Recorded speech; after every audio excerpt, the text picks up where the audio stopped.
Skits get the word. Wonder why they don't like me, baby. Pride is on me, yeah, I'm clean, lady. Yeah, they testing for the fashion. All these motherfucking niggas, they be capping. I already said I'm clean.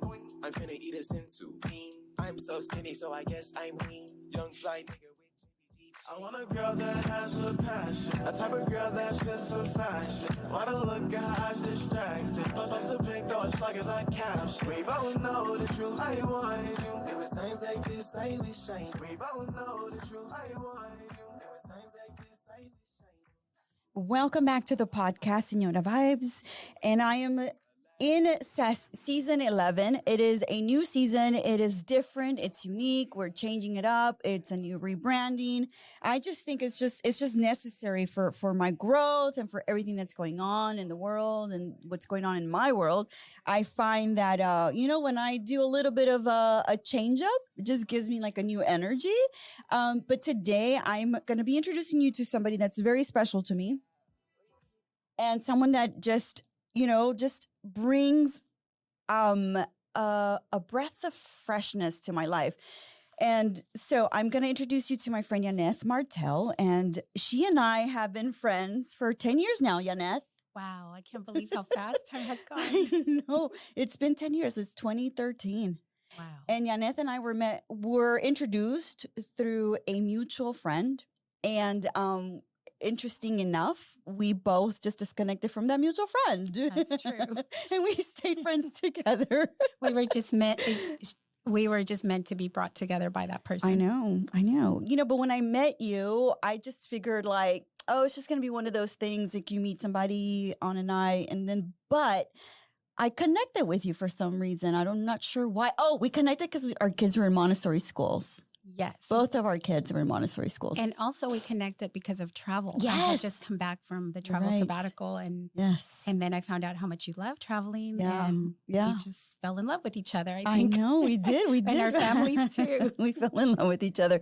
And then our husbands met and they loved each other. And I think it was just like a beautiful connection. And then when this mutual friend just had drama, we were just talking about drama right now. We're just talking about people who like love drama. I think this girl who connected us loved drama. I think she liked it. Maybe, but I think we immediately identified that that was not what we wanted. Right. And because, I think both of us think a little different and we always want to be authentic with our life, with our relationships. And I felt that you were very authentic. So I definitely gravitated to you. And it was natural for us to just kind of go on our own path. You know, what's interesting about that particular friend, was that she was introduced to me through someone else that I really didn't know very well. So that introduction led to this introduction, led to you. Oh, wow. But I didn't know her very well when I met you, to be honest. I only had met her maybe twice. So when we got together and she brought you to this event, or she invited you to something we were doing, I'm not sure. We were out at a bar. I think we just went out to dinner. To a bar or something, to a dinner. And then I really didn't know her very well either. Like, I was just not a fan. You know what I'm saying? Like, I just knew her and she invited us out. Oh, by the way, she used to invite us every Friday, which was like, why is she inviting us every Friday out? You know what I thought was interesting? What? I felt like our worlds were meant to connect. Yeah. Because even that evening, we realized that we had a very special person in common. We did, yes. And what are the odds of that? Was this other person that I had not seen in a long time. And then, it was part of my first work experience, I should say, or my first career. And he was a very important part of that part of my life. And then turns out that he was someone you knew as well. Yeah. And we knew him for a long time. Somebody we really liked too. And I don't know. You tell me, do you feel like sometimes people are brought into your life or you meet somebody that you were supposed to meet, you just don't realize it until years later? I think so. I think that we go through different seasons. And I think that the right people come at the right time for us. And I think that our meeting was a time of transition in our lives, both Yes, you and me. that is so true. And I think we were trying to make sense of our next step, our, how we were going to reinvent ourselves and what we wanted out of life. And with our experiences in travel, we knew we wanted meaningful work. Yes. So I think it was wonderful because I could share those things with you and you understood, where I was coming from, Totally. as opposed to maybe someone that was not in that transitional period. No, we were definitely transitioning. I remember 2013 was a transition year for me. I do remember that. And it's a year that I always think about because I was looking to have my own business and I really wanted to find my own way and really just sort of like not separate from my family, but just kind of assert my independence more as a woman. And not so much as a mom, because I was always like the mom, the wife, the supporter, and I needed to do something for myself on my own. Right. I remember that. And I remember being inspired by your creativeness because I had come from such a strict black and white regulated world of financial advising. That's true. And my world was always, rules, regulations, like it had to be a certain way. And the creative part of me was kind of hidden in the back, I think, at that moment, or it wasn't as out as maybe I might have wished. So you inspired me to step outside a little bit of my comfort zone and not think of myself like I'm just the numbers and, rules girl. Yeah, no. But for me, what you give me is a sense of like, let go of things. Because I don't get let go of things very easily. I tend to stick to things very hard. I'm like very hard-headed about so much. But I think one thing about you that I've always admired and always loved about you is that you see things as they come, you absorb them and you let them go and you let them be. I don't. I see things as they come and I internalize them. And then I go through them forever in my mind, in my heart. And I'm like, oh, I should have done this. I should have that. Like my mind is always like trying to analyze everything. And when I'm around you, I realize that, okay, I don't have to do that. I can just see something, absorb it, realize what it is, and let it go.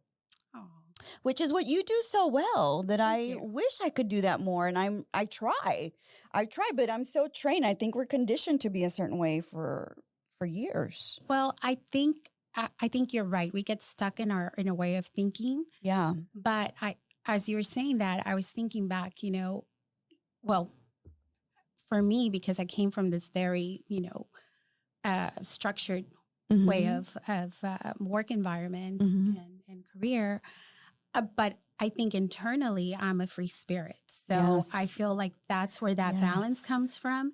And I think you were always, too, also you were on the creative side, but you also have that sense of duty and responsibility. And I think that's where your analyzing comes from. And what I gained from that is because you helped me think about things a little bit more instead of just saying, let's do it. So you give me a little stability in that sense. You know so what? We help each other. Yeah, no. I definitely wish I could just be more free spirit. I really do. I really do want that day when I'm just so more free spirit. But I think you are. I think I'm getting there.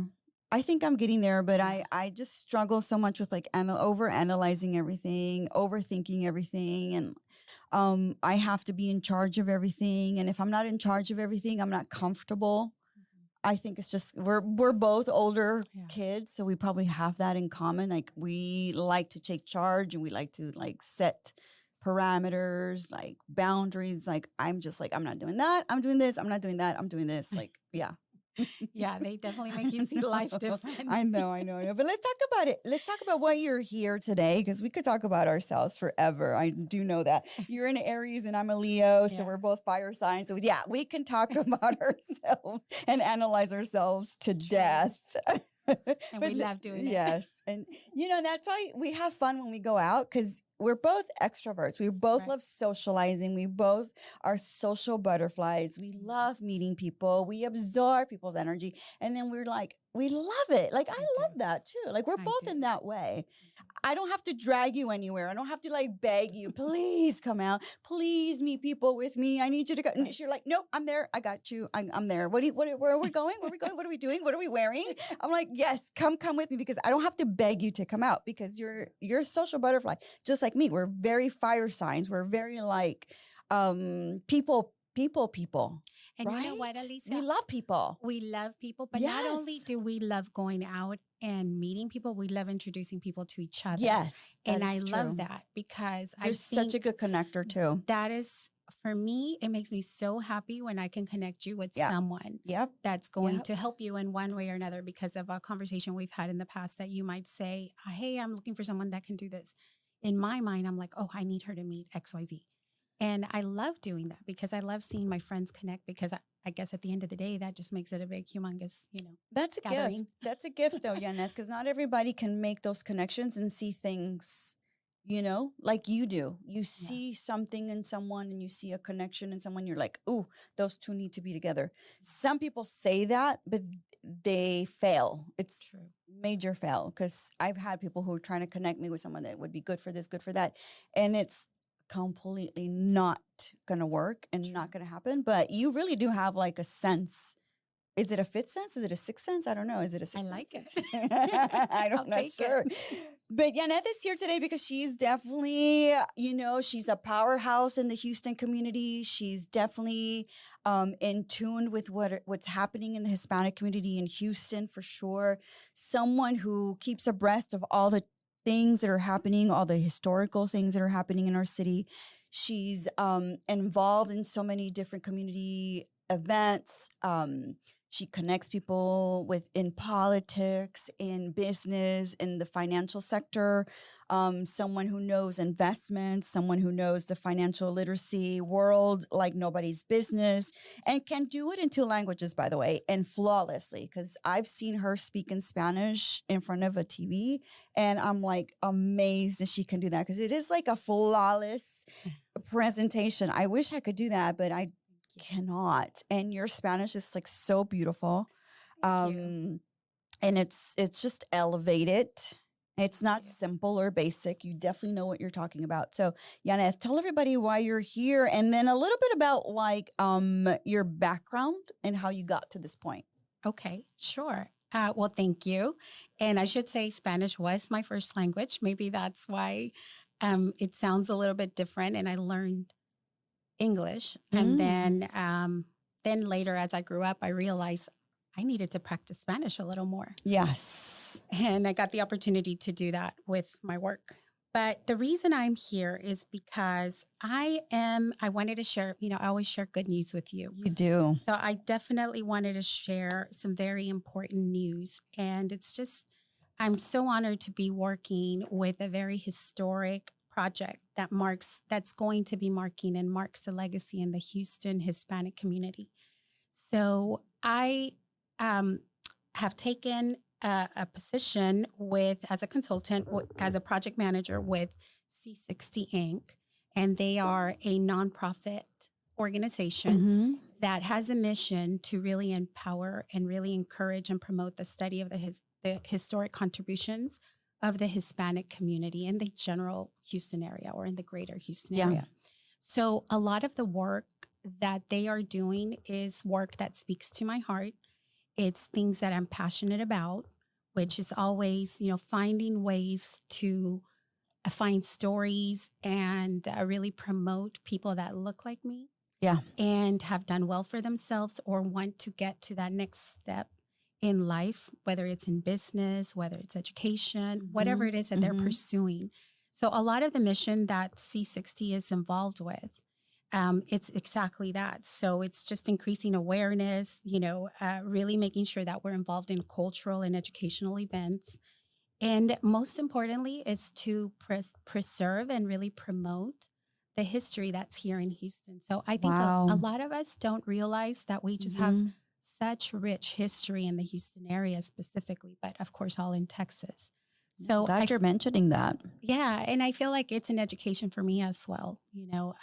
So the reason I really am here is to tell you a little bit about the projects that we're working with through Yes. C60. C60 stands for Council 60. So the Historic Council 60 of LULAC, which is the League of United Latin American Citizens, began so long ago their work here in the Houston area. So this particular chapter or council, Council 60, has been around for almost 100 years.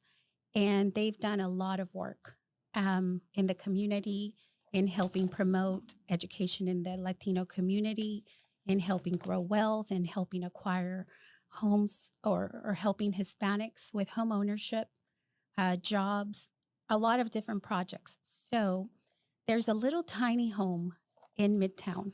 Okay. And it's so cute.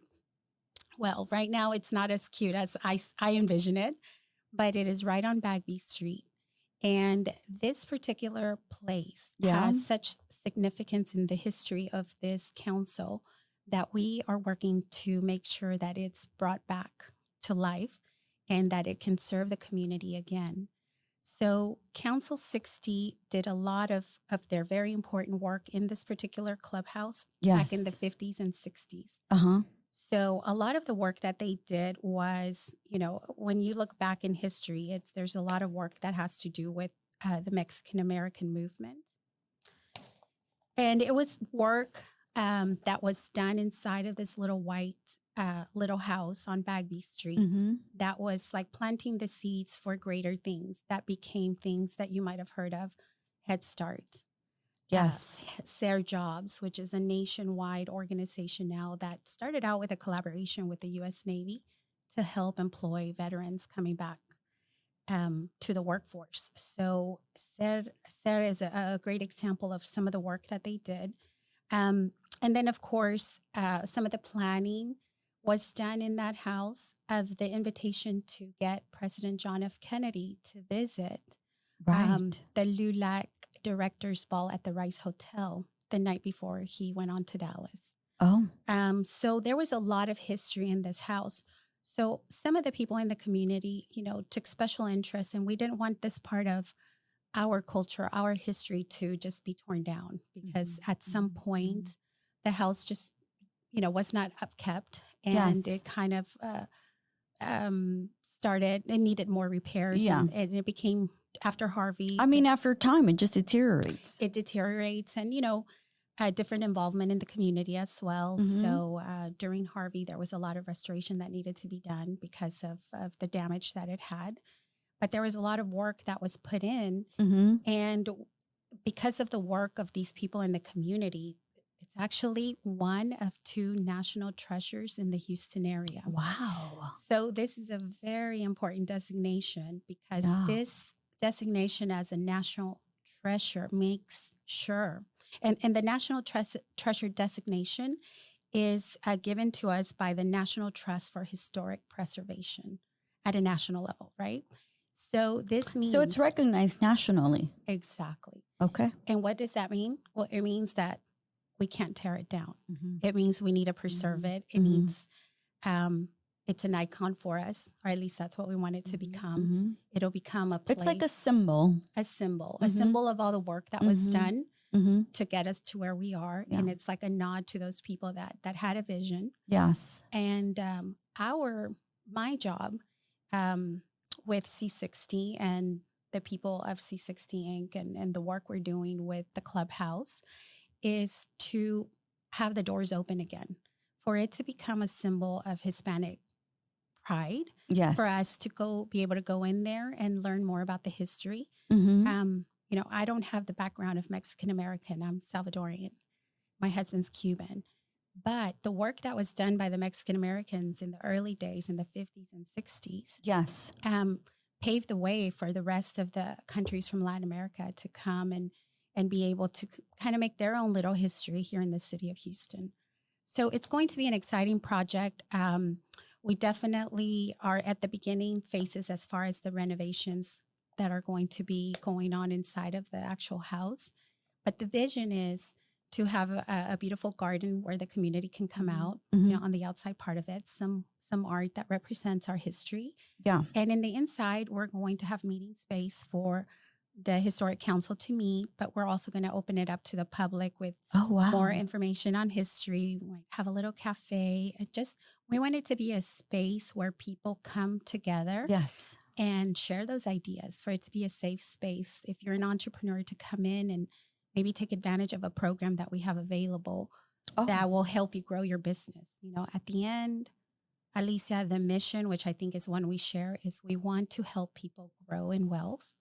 We want them to understand everything there is to understand about becoming that citizen of the U.S. that thrives, and where the opportunities are. We want to be able to guide them through programming that we'll have available, but also it'll be a space where they can feel prideful of the history. I'm so glad that you mentioned that, because I know that I'm always looking for opportunities, and I know other moms out there that are looking for opportunities to teach their children about their history, not only the history of of where they were born, but just before that. And why we are where we are. And I think we're always looking for opportunities to say, look, let's go check this place out. Let's learn a little bit about this and this movement. I think for me, especially, like, if with my two boys, I'm always looking for ways to just bring in our culture and bring in some sort of connection to the city. Right. So I think that's important. That's really important. I think so too. And I think that teaching them that civic engagement and teaching them why it's important, because I think as we look onto the future, we need to know where we came from. So we need to really be aware of who we are and what we bring to the table, and, be proud of that, because, I'm an immigrant myself. So I came here, I didn't know English, but, to this day, my parents and I believe this is the best country in the world. But why is it that? It's because there's so much opportunity. And it's up to us to take advantage of that opportunity. But I think one of the ways that you can realize how great that opportunity is to understand where you came from, what the work that the people before us have done, so that we can have those opportunities. Otherwise, we might not have them. No, and I think that's an important point to make, because it is important for us to know where we're coming from, because then we know where we're going. Right. I think there's that connection. It's so important. I know. So there's a rehabilitation going on in the house right now, and you are looking. I know that you're always looking to fundraise. You're wanting to make connections with the community. What is going on with the 60th anniversary? Yes. So you're right. We are inviting anyone out there that's listening that wants to be a part of this project. We are looking for funding, to continue the work done in this project. But one of the things that we are doing is, because our mission really is to bring cultural events to our community. So we have some great partnerships that we have established. And right now we are working and promoting our 60th anniversary of President John F. Kennedy's visit to the Rice Hotel, specifically to the LULAC Directors Ball. Wow. So if you can, place yourself back in that time frame.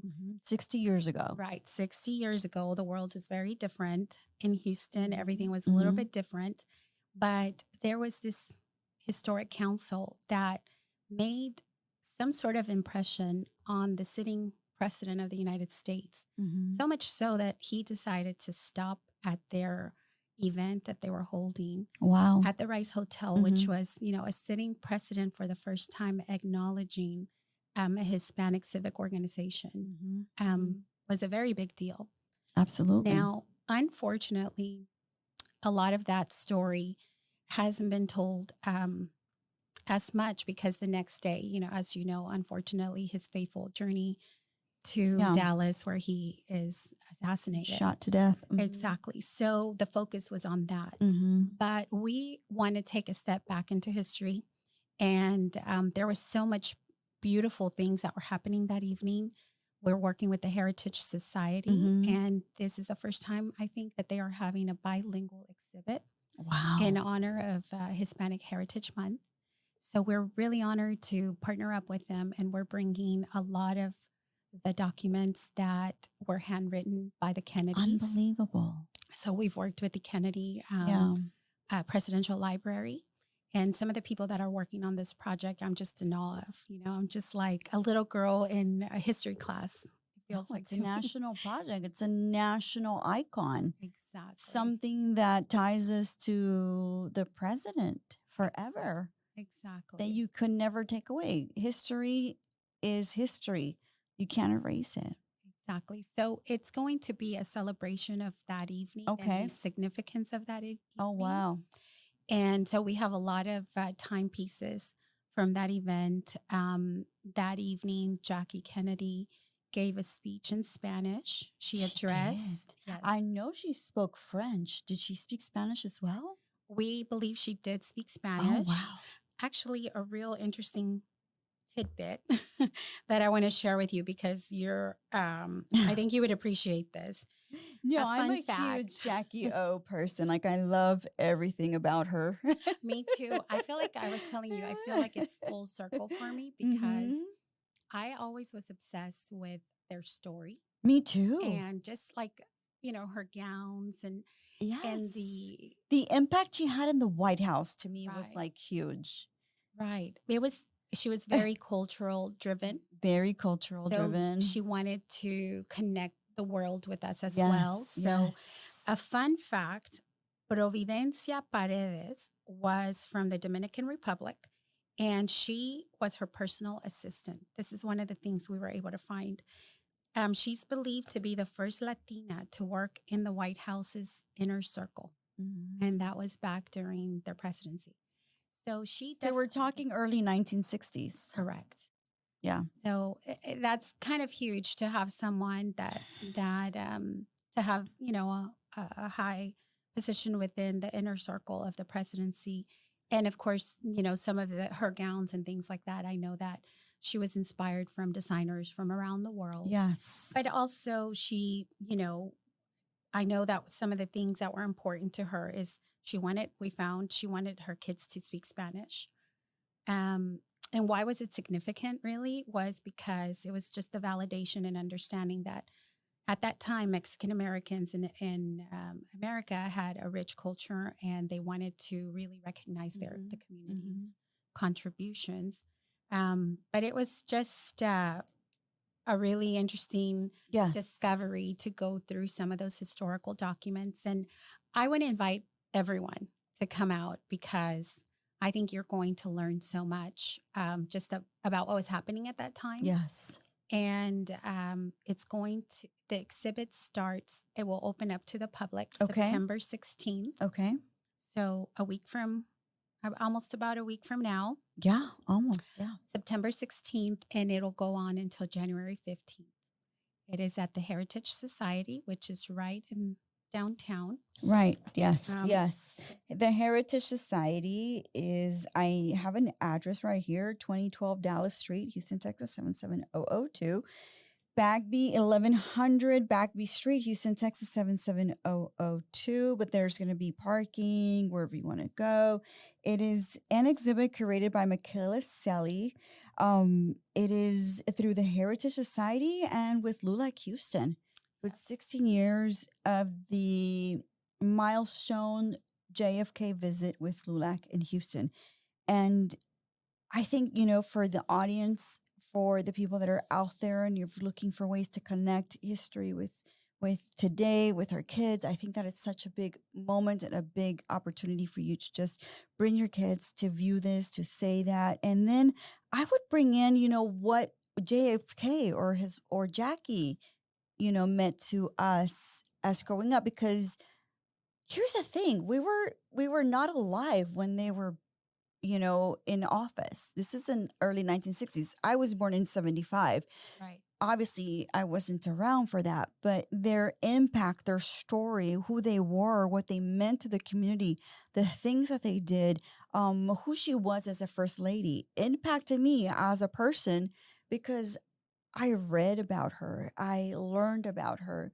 And then one book led to another book and then to another book. And now at this stage in, 2023, I'll go and watch YouTube channels or, I'll tell my kids about it. And I don't think you ever forget something that was meaningful to you and something that it touched you in a way or another. Yes, absolutely. And again, I was telling you earlier, I feel like I keep pinching myself that I'm just so honored to work on this project that represents so much in history.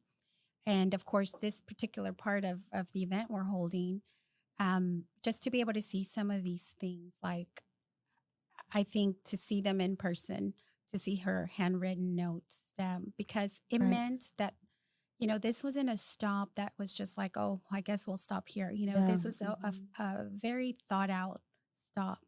And her taking the time to write, It meant it something. meant something. And her speaking, listening, painting the picture. If you look at these old pictures, it's, prominent Hispanic business owners, because the people that belonged to LULAC during that time were people that were, attorneys, were people that were very well connected within the greater Houston area Yeah. in business. Right. And they were hosting their event at the Rice Hotel. So you could see everyone dressed so sharply. The ladies just looked beautiful. And of course, she looked beautiful. But there's one picture that really captivates my attention.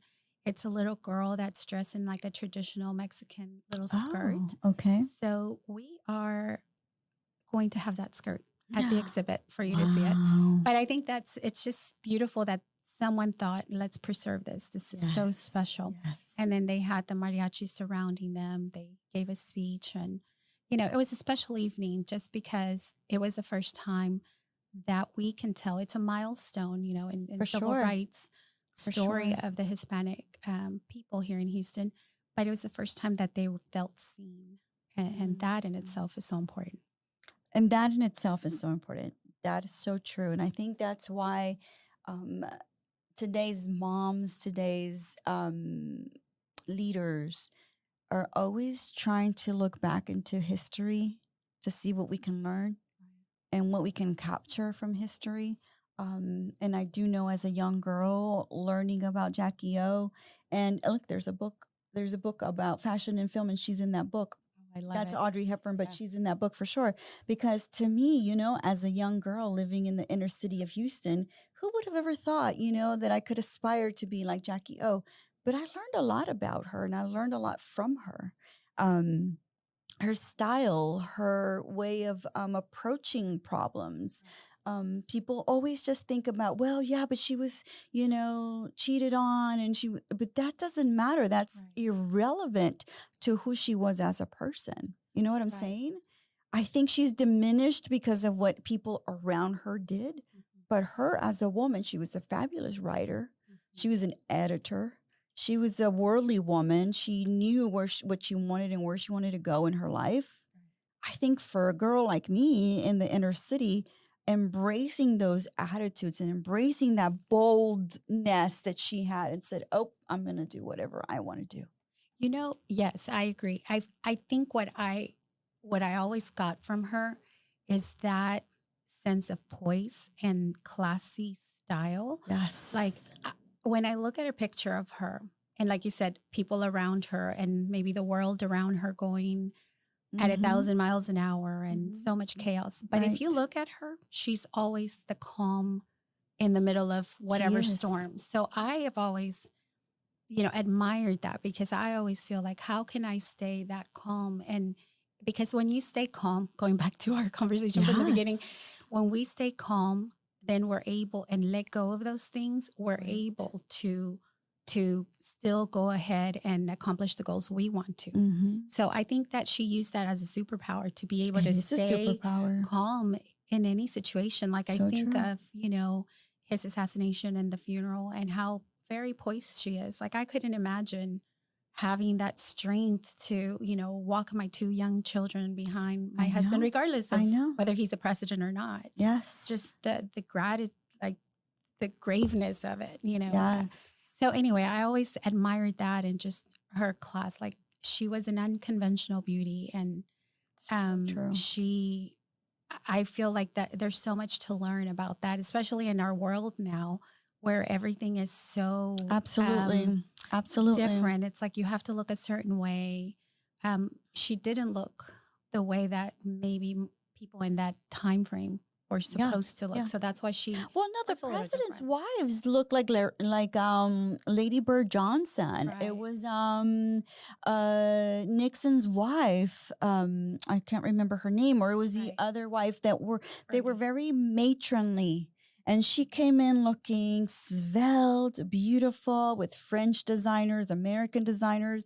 She brought a sense of like, I know who I am, and you either take it or leave it. This is who I am, right?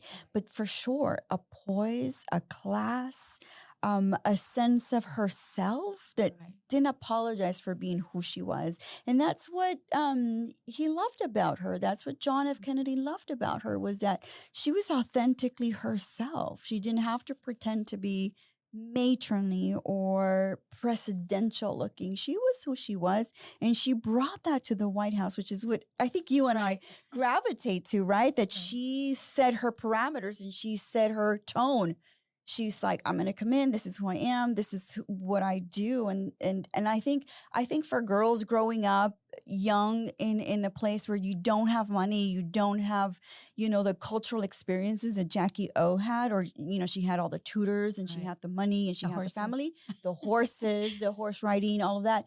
I think what you gravitate to is the fact that you can become her by by reading. Right. By traveling. It doesn't have to travel abroad. It's just by traveling outside of your little circle, by learning about other people, dressing a little bit more classy without, looking like, you don't belong, but just, there's a sense of yourself that you capture about Jackie O. Right. I love that about her. And Me too. and I love like her story, even, outside of the exhibit we're doing, but just as she grew older, came into herself and the right, and who she became as an older woman. Right. I think it still carried her the same style, the same poise, the same sense of knowing, or maybe she didn't know, maybe she was searching like the rest of us. Yeah. But it still gave you that feeling that,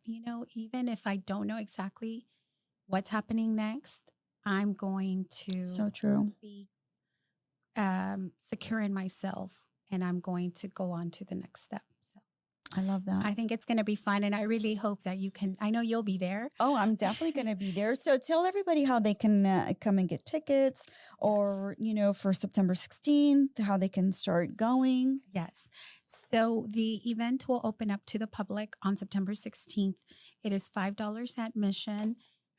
It's at 1100 Bagby, the Heritage Society. They have free parking. So it is downtown, but don't worry, there's free parking literally across the street. Oh, fantastic. So you can get there. You just come in. They're open Tuesday through Saturday, 10 to 4.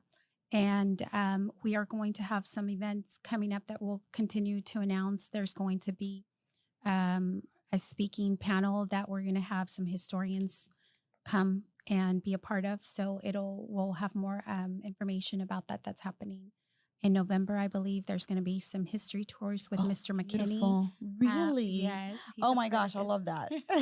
and of course, I'm just in awe of Michaela. Mika is just such a wonderful historian, and she has done so much work in curating this for us. Wow. And she's just an extraordinary person to know, and her passion for history is so infectious. But I want to also say a quick thank you to our sponsors. Yes. As you know, nothing can be done without collaborating with other people. So our sponsors right now, Constellation Energy is our platinum sponsor. And HEB.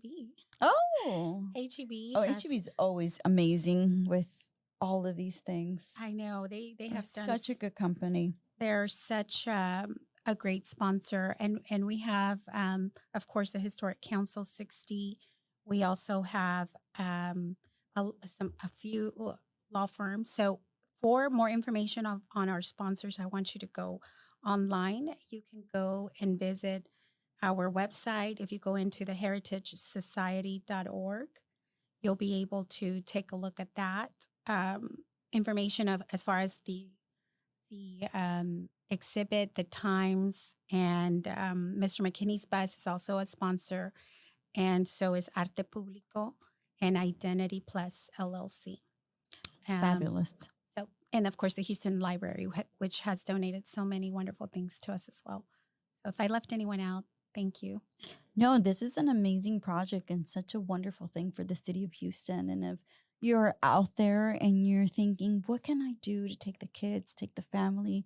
This is a great opportunity for you to just go out there and support the city of Houston, support the historical projects, events, things that we have going on, because we really need that. And we need to, I don't know about you, Yaneth, but I do hold very dear history and the lessons that history has taught us, because I think we forget and we keep moving forward in the future. But for me, it is our roots. It is where we come from. It's what we hold on to when things are a little cray-cray in the world. You know, you kind of go back and you try to like capture something and hold on to something that's going to be sturdy.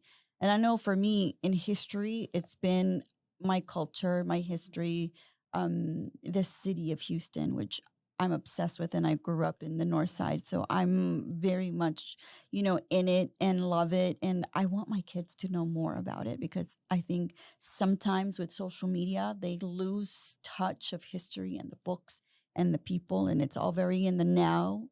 Right. It's an important thing to keep our kids really in tune with what happened in the past and how we can learn from that. And history can be fun. It Of doesn't, it's not course. boring. Like once you present it, it's all about how we present it, to our kids or even what we think about ourselves. Like we can't put ourselves in, middle school history class and just think that it's going to be like however your vision of it is. It's living, it carries so much. So, if you have any questions, you can always reach out to me. Perfect. I would love for you to be a part of this and just come explore and learn more a little bit about not only that special evening, but also, of course, of the work we're doing with the Clubhouse and any other projects going around in the Houston area. Perfect. And all of the information, how you can get in touch with Yaneth, how you can get in touch with the Historical Society, with LULAC, it's going to be on the description. So you're going to be able to just tap on that and the link will send you straight to where you want to know and where you want to go. Yaneth, it's been a pleasure. Thank you for being here. I'm so excited that I finally have you on the show. Oh, thank you. And I love that it's to talk about something that we are both passionate about. Yes. So One day we'll just do like a whole episode on Jackie O. I think so. And we'll have wine or something. I think we're going to probably bore everybody on like how Jackie O is so important to us. But no, but we could totally do that. I do see that happening in our future. Her and Diana, Princess Diana. Yes, Princess Diana is another. Oh my gosh. Yes, we could go into it deep dive in there. Thank you, everybody. And please keep an eye on that and go to the description to see any links. And if there's anything else you need, any information, don't hesitate to DM us. We're ready to, to see where you are and what you want to see and what you want to know. Thank you, Yaneth. Thank you so much for having me. Love you. Love you too.